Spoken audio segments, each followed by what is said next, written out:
आपलं नागपूर शहरामध्ये आपण अनेक चांगले इनिशिएटिव्ह घेतले महानगरपालिकेने, त्यामुळे संपूर्ण भारतामध्ये आपल्या महानगरपालिकेचं नाव गौरवाने घेतलं जातं। विशेषतः आपण जे आपल्या घरातून जे घाण पाणी निघतं, सुवेज वॉटर, ते रिसायकलिंग करून आपण कोराडी आणि खापरखेड्याच्या विद्युत प्रकल्पाकरता देण्याची सुरुवात केली आणि आता आपण मौद्याला देखील एनटीपीसीच्या पॉवर प्लांटला पाणी देणार आहे। सध्या या पाण्यापासून आपल्याला 80 कोटी रुपये उत्पन्न मिळणार आहे आणि अजून एक पिवळ्या नदीच्या जवळ 60 ते 80 MLD पाणी शुद्ध करून ते पण कोराडी खापरखेड्याला देण्याचा आपला प्रयत्न आहे।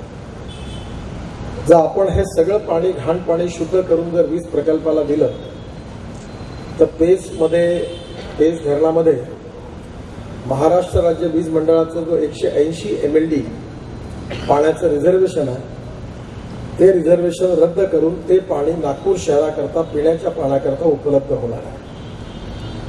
त्यामुळे एकीकडे आपण घाण पाण्याचं रिसायकलिंग करून त्याच्यापासून पैसेही मिळवत आहोत आणि दुसरीकडे आपल्या शहराकरता पाणी पुरवठ्याकरता 180 MLD पाणी वाढणार पण आहे आणि मला विश्वास आहे की येत्या एप्रिलपर्यंत आपण हे काम जर पूर्ण केलं तर हे 180 MLD पाणी जे आहे ते जर आपल्याला नागपूर शहराकरता मिळालं तर या उन्हाळ्यात कितीही पाण्याची टंचाई असली तरी आपल्यासमोर काही समस्या राहणार नाही। त्याचबरोबर एक गोष्ट अजून राहिलेली आहे, कारण तुम्हाला सगळ्यांना माहिती असेलच की मी ट्रान्सपोर्ट मंत्री आहे।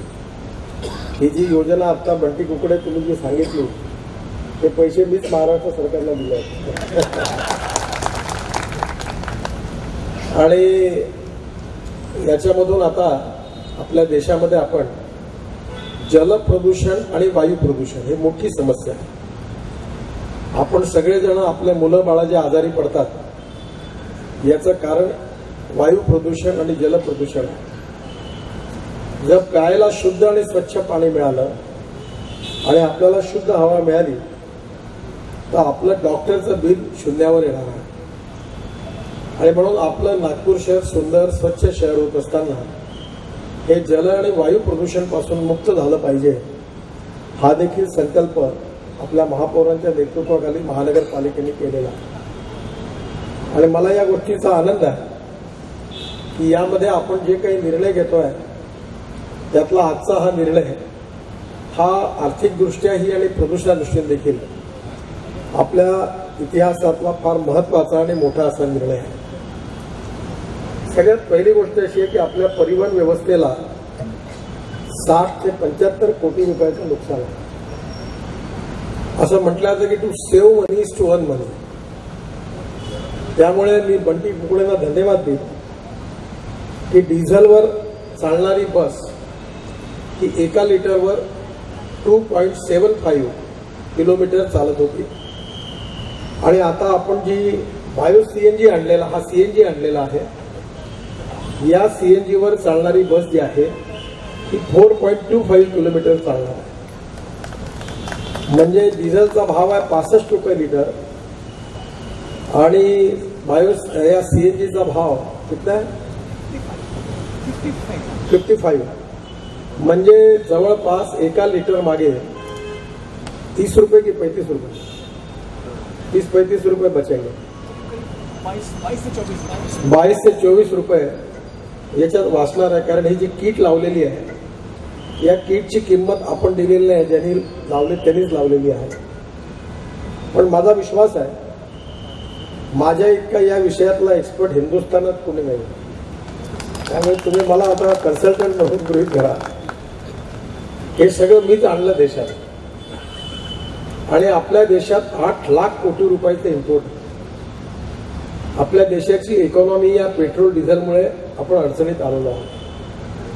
त्यामुळे इम्पोर्ट सबस्टिट्यूट कॉस्ट इफेक्टिव्ह आणि pollution free indigenous fuel clean fuel ही देशाची गरज आहे। त्यामुळे आपल्याला आता सध्या जे LNG आहे ते लिक्विड फॉर्म मध्ये आल्यानंतर त्याला कॉम्प्रेस केल्यावर त्याचं CNG मध्ये कन्वर्ट होणार आहे आता जो LNG आणलेला आहे हा दहेजवरून आलेला आहे, परंतु याच्या पलीकडे जाऊन मी प्रयोग यशस्वी केलेला आहे. पण मला महापालिकेला काही CNG द्यायचा नाही आहे. मी याच्यापेक्षा स्वस्त देऊ शकतो, पण मला तुमच्याशी काही व्यवहार करायचा नाही. माझ्याकडे आमच्याकडे तुम्हाला लागतो याच्यापेक्षा जास्त आता CNG पुढल्या महिन्यात तयार होतो. आम्ही तयार केला तणसापासून आणि डिस्टिलीमध्ये तयार केलेला आहे. आणि तो जो CNG आहे तो ट्रॅक्टरवर लावला. आणि माझी इच्छा अशी आहे की भंडारा जिल्हा, चंद्रपूर जिल्हा, वर्धा जिल्हा, नागपूर जिल्हा आणि गोंदिया जिल्हा हा डिझेल मुक्त करायचा आहे. या इंडियन ऑइल आणि भारत पेट्रोलियमच्या डिझेल पासून या जिल्ह्याला मुक्त करायचा संकल्प मी केलेला. आणि परवा आमच्या ॲग्रोव्हिजनमध्ये उत्तर प्रदेशचे मुख्यमंत्री जेव्हा आले होते तेव्हा आम्ही याच्यावरचा ट्रॅक्टर पण आम्ही CNG वर चालवून यशस्वी केला. तेव्हा एका ट्रॅक्टरवाल्याचे वर्षाला 60,000 रुपये वाचतात. त्यामुळे हे सगळे ट्रॅक्टर त्याच्यावर कन्व्हर्ट करण्याकरता आम्ही CNG तयार केला आणि तो तणसापासून तयार केला. पण माझी महापौरांना आणि कमिशनर साहेबांना विनंती आहे की आपण जे खाणपाणी शुद्ध करतो आणि कोराडी खापरखेला देतो त्यातून आपल्याकडे 450 टन स्लज, जे आपण जे संडास करतो त्यातलं जे सॉलिड पार्ट आहे ती स्लज निघते. आणि ती काही मी बराच प्रयत्न केला शेतकऱ्यांनी न्यावी, ती काही कोणी नेत नाही. तर ही स्लज जी आहे ही आपल्या महानगरपालिकेच्या बायोडायजेस्टरमध्ये टाकून त्याच्यापासून मिथेन तयार करून मिथेनवरून CO2 वेगळा केल्यावर पुन्हा बायो CNG तयार होईल आणि CNG तयार होईल आणि त्याच्यावर 100 बसेस चालू शकतील. त्यामुळे मी याच्यातले कन्सल्टंट जे होते त्यांना बोलवलं. त्यांनी महानगरपालिकेचे बायोडायजेस्टर बघितले आणि त्यांनी सांगितलं की हे स्लजमधून हे मी करून देतो. तर मी त्यांना अजून असं सांगितलं की मटण आणि मच्छी मार्केटची जी ऑर्गॅनिक वेस्ट आहे आणि फ्रुट्स आणि व्हेजिटेबलची वेस्ट आहे ती पण बायोडायजेस्टरमध्ये टाकली तर अजून जास्त मिथेन निघेल. आणि त्या मिथेनपासून जर CO2 वेगळा केला तर बायो CNG निघेल आणि 150 ते 200 बसेस आपल्या चालतील.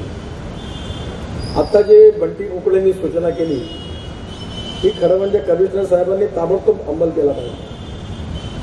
कारण आपल्याकडे 150 कार्स आहेत आणि या सगळ्या जर आपण CNG वर कन्व्हर्ट केल्या तर आपलं सेव्हिंग म्हणजे एका कार मागे जर 10,000 रुपये महिन्याचा खर्च असेल पेट्रोल डिझेलचा, पेट्रोलचा जास्त आहे 15,000 रुपये असेल तर CNG मुळे तो 50% वर येईल.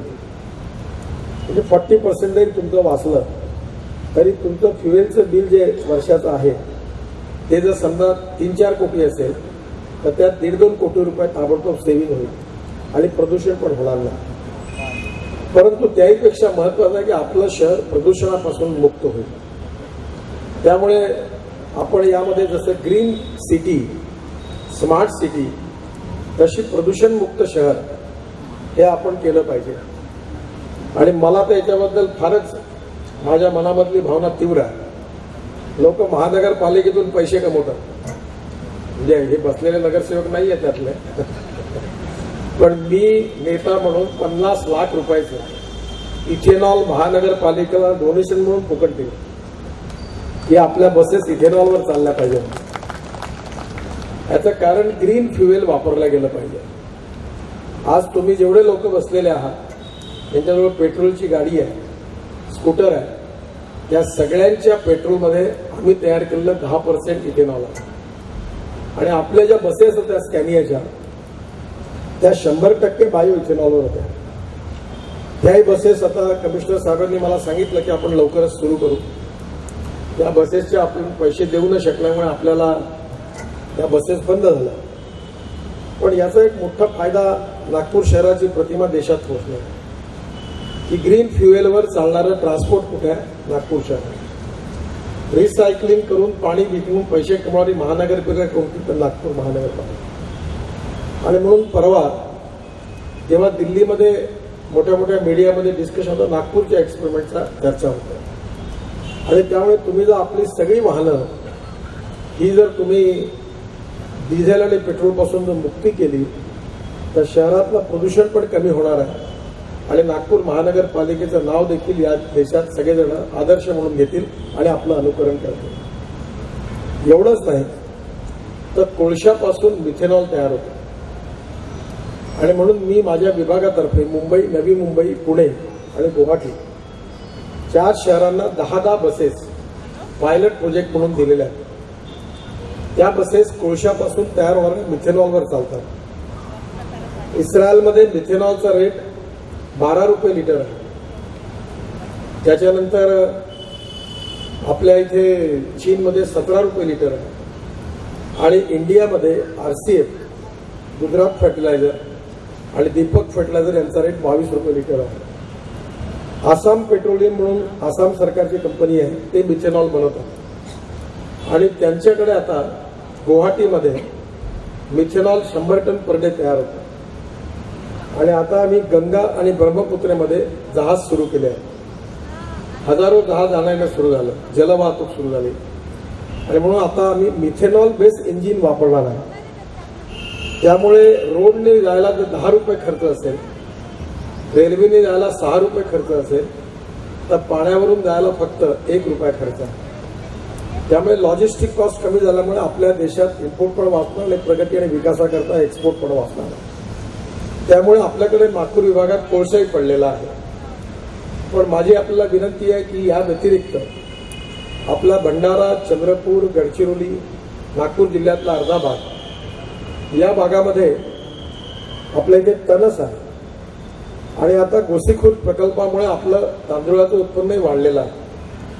त्यामुळे दिल्लीमध्ये त्याला परळी म्हणतात आणि ही जाळून टाकल्यामुळे दिल्ली, हरियाणा, पंजाबमध्ये प्रदूषण आहे. तर आता आपण परळीपासून बायो CNG तयार करण्याचा प्लॅन टाकलेला आहे. मला एवढी जिद्द आहे की लोक म्हणे होत नाही, तर मी स्वतः 4 प्लॅन टाकले आणि मी म्हटलं मी तुम्हाला सिद्ध करून दाखवू. मला काही धंदा नाही करायचा, पण आता त्यातही महिन्याभरात CNG निघणार आहे आणि या CNG पेक्षा ते स्वस्त आहे आणि याच्यापेक्षा चांगला आहे. त्यामुळे आता भंडारा, गोंदिया, गडचिरोली, चंद्रपूर या 4 जिल्ह्यामध्ये आपण जर तणसापासून CNG तयार केला आणि आपले ट्रॅक्टर, आपली बस, आपले ट्रक जर आपण CNG वर चालवले तर आपल्या विदर्भामध्ये कमीत कमी 50,000 युवकांच्या हाताला काम मिळणार आहे. आणि आपण जे करोडो रुपयाचं डिझेल इम्पोर्ट करतो त्याच्यातून इम्पोर्ट वाचून आपली इकॉनॉमी मजबूत होऊन आपल्या भागातल्या तरुण मुलाच्या हाताला काम मिळणार आहे. आणि म्हणून आपल्या विदर्भाच्या विकासाशी देखील याचा संबंध आहे. पराठ्या, तुराट्या, ज्वारीची फणं, तणस आणि म्युनिसिपल बायो वेस्ट म्हणजे फ्रूट, व्हेजिटेबल, मटण आणि मच्छी मार्केटची वेस्ट आहे, यातून आपण फ्युएल तयार करू शकतो. याची किट पण आपण आणली आहे. याचे इंजिनियर्स आता पोलंडवरून आले इथे आहे ना. पोलंडचे कल आहे वे हे पोलंडची किट आहे. ही ARI अप्रुव्हल आहे. याचं सिलेंडर आपण बनवलेलं आहे. आणि आपल्या इथलं प्रदूषण जसं कमी होईल तसं नागपूर महानगरपालिकेचा या डिझेलच्या बसचं भारत सरकारच्या नियमाप्रमाणे आयुष्य 8 वर्षाचं आहे. त्यामुळे 8 वर्षानंतर हे भंगारात विकण्याशिवाय पर्याय नाही. पण आता आपण हे CNG वर कन्वर्ट केल्यामुळे या बसचं आयुष्य 15 वर्ष झालं. त्यामुळे तुम्हाला आता नवीन बसेस घ्यायची गरज नाही. त्यामुळे ही जी बस आहे 8 वर्षाचे जे 15 वर्ष म्हणजे हाय कॅपिटल कॉस्ट आहे. आणि आजचा उपक्रम बंटी कुकडे तुम्ही जर 100% केला तर महापालिकेची वर्षाला बचत 75 कोटी रुपये वर्षाची बचत आहे. ही कॅपिटल कॉस्ट आणि फ्युएल सेव्हिंग करून. आणि महानगरपालिकेचा जो घाटा आहे तो संपेल. डिझेलमध्ये मला माहिती नाही आपल्या महापालिकेत काय होते, पण डिझेलमध्ये डिझेल चोरी करणारे पण हुशार लोक आहेत. आता गॅसची चोरी नाही करतात, गॅस काढता येत नाही. त्यामुळे आता कदाचित काही लोक नाराज होण्याची शक्यता आहे, त्यांच्या रोजीरोटीवर प्रश्न येईल. पण म्हणून सॅबोटेज नका करू. त्यामुळे तुमचा जर घाटा कमी झाला तर पुढे ड्रायव्हर कंडक्टरचंही कल्याण होणार आहे. त्याच्यामुळे आपण याला सहकार्य करा. आणि आपल्या महानगरपालिकेच्याही सगळ्या गाड्या, महापालिकेची पहिले महापौराची, उपमहापौराची सत्तारूढ पक्ष सगळ्या गाड्या जर आपण सीएनजीवर कन्वर्ट केल्या तर आपल्या महानगरपालिका ही देशातली पहिली महानगरपालिका होईल की जिने प्रदूषण मुक्ती करता केलेला एक फार मोठा उपक्रम म्हणून देशामध्ये आपल्या महानगरपालिकेचं नाव झाल्याशिवाय राहणार नाही. त्यामुळे ethanol, methanol, biodiesel, bio CNG आणि इलेक्ट्रिक हे 5 फ्युएल आपण आणलेले आहे. आणि परवा आता असं संशोधन झालं आहे की युरियामध्ये 30% युरिया आणि पाणी टाकून मिश्रण केलं आणि ते 5% डिझेलमध्ये चालवलं तरी देखील बसेस चालतात. आता हायड्रोजन फ्युएल सेलवरही बसेस चालणार आहे. त्यामुळे येणाऱ्या काळामध्ये आपल्याला आपलं ट्रान्सपोर्ट फायदेशीर झालं पाहिजे, तिकिटाचे रेट कमी झाले पाहिजे आणि एअर कंडिशन गाड्यातून गरीब लोक फिरले पाहिजे अशी माझी स्वतःची इच्छा. आणि आता आमच्या डिपार्टमेंटनी मी आता ऑस्ट्रियामधून एक नवीन टेक्नॉलॉजी आणलेली आहे. वॅटकॉस नावाची कंपनी आहे, ती माझ्या डिपार्टमेंटमध्ये आहे, आपल्या महापालिकेत काम करते. त्यांनी हवेत चालणारी डबल डेकर बस आणली. हवेत चालली, कोणाही गल्लीत गोष्टी इतवारीच्या शहीद चौकातून इकडे तिकडे जाऊ शकते. तर आता आपण मेट्रो केलेली आहे. आपली मेट्रो भारतातली सगळ्यात चांगली मेट्रो. आपलं टेकडीचं स्टेशन 20 मजल्याचं स्टेशन, 1 कोटी स्क्वेअर फीट एरिया आपण डेव्हलप करतो आणि यातून महानगरपालिकेला टॅक्सच्या रूपानेच या डेव्हलपमेंटमधून 100-150 कोटी रुपये फायदा होणार. शिवाय आपण आपल्या जागा मेट्रोला दिल्या याची काही लोक टीका करतात, पण आता आपण 9,000 कोटी रुपयाची मेट्रो होती, त्यात 5% महानगरपालिकेला म्हणजे 450 कोटी टाकायचे होते. आता आपण सेकंड फेज 11,000 कोटी रुपयाची घेतली, त्यात 5% म्हणजे पुन्हा 550 कोटी रुपये आपल्याला टाकायचे आहेत. आपल्याजवळ तर 5 कोटी रुपये नाही आहे. आणि म्हणून आपण मार्ग काढला की फुले मार्केट, नेताजी मार्केटच्या जागा डेव्हलप करायच्या, त्या जागा मेट्रोला द्यायच्या. अर्ध जागा आपली कन्स्ट्रक्शन कॉस्ट मेट्रोची, अर्धा उत्पन्न आपलं, अर्ध त्यांचं, आणि टॅक्स पुन्हा आपल्याला लागेल तो आपला.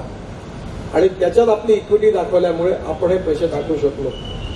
म्हणून जे काही लोक विचारतात की मेट्रोला का जागा दिली, त्याचं कारण आपण ते इक्विटीमध्ये दिलेली आहे. आणि म्हणून आपण आपल्याजवळ पैसा नसतानाही हे सगळे प्रकल्प आपण उभे केले आणि आज ते त्याच्यामुळे नागपूर शहराचं चित्रही बदलत आहे. नाग नदीचा देखील आपला 1400 कोटी रुपयाचा प्रकल्प मंजूर झालेला आहे. आणि त्या व्यतिरिक्त रिव्हरफ्रंटचा परवा फ्रेंच लोक माझ्याकडे आले होते, कारण हा प्रकल्पाला जपाननी जायकाने कर्ज दिलेला आहे. आणि जे फ्रेंच लोक आहेत त्यांनी इतकं सुंदर डिझाईन तयार केला की आपल्या शहरात आहो की बाहेर आहो असं आपल्याला वाटेल, इतकं सुंदर यात बदल झालेला आहे. हे शहर सुंदर होत आहे, स्वच्छ होत आहे, जल आणि वायू प्रदूषण मुक्त होत आहे, आपल्या महानगरपालिकेचं उत्पन्न वाढत आहे, त्याचबरोबर आपल्या लोकांना चांगल्या सर्व्हिसेस, सेवा मिळतात आहेत. या सगळ्या गोष्टी जनतेकरता अतिशय उपयोगाच्या आहेत. आणि म्हणून आपले अपारंपरिक ऊर्जा खात्याचे मंत्री बावनकुळे साहेब इथे उपस्थित आहेत. मी त्यांना विनंती करीन की हे जे सीएनजीवर बसेस कन्वर्ट करण्याचं काम आहे, हे जर तुम्ही महाराष्ट्रात आपल्या एसटीच्या बसेस जर सीएनजीवर कन्वर्ट केल्या तर एसटीचा घाटा कमी होऊन जाईल, नाहीसा होऊन जाईल. तसं महानगरपालिकेचा घाटा यातून कमी होणार आहे. त्यामुळे विशेषतः याकरता काही योजना अपारंपरिक ऊर्जा खात्याकडनं काढता आली तर आपण जरूर विचार करा. आपण आता तणसापासून सीएनजी तयार करायचे जे प्रोजेक्ट टाकतोय, माझी विनंती आहे आपल्या मार्फत की तरुण मुलांनी पुढे यावं आणि हे उद्योग जर टाकले तर आपल्या इथे मार्केट अवेलेबल आहे, आपलं प्रदूषण पण कमी होईल, शेतकऱ्यांना 2,000 रुपये टन तणसाचा भाव मिळेल आणि ग्रामीण भागातल्या 50,000 तरुण मुलांना विदर्भात काम मिळेल आणि आपला देश प्रदूषणापासूनही मुक्त होईल. आपलं इम्पोर्ट पण वाचेल, इम्पोर्ट सबस्टिट्यूट कॉस्ट इफेक्टिव्ह आणि पोल्युशन फ्री. तसंच मी बंटी कुकड्यांना धन्यवाद देईन की आत्ताच कमिशनर साहेबांनी मला सांगितलं की इलेक्ट्रिकच्याही बस घेण्याचं महापालिकेने ठरवलेलं आहे. त्यामुळे electric, ethanol, methanol, biodiesel, bio CNG हे आपलं भविष्य आहे. हे सगळं इंडिजिनियस फ्युएल आहे, प्रदूषणापासून मुक्त आहे.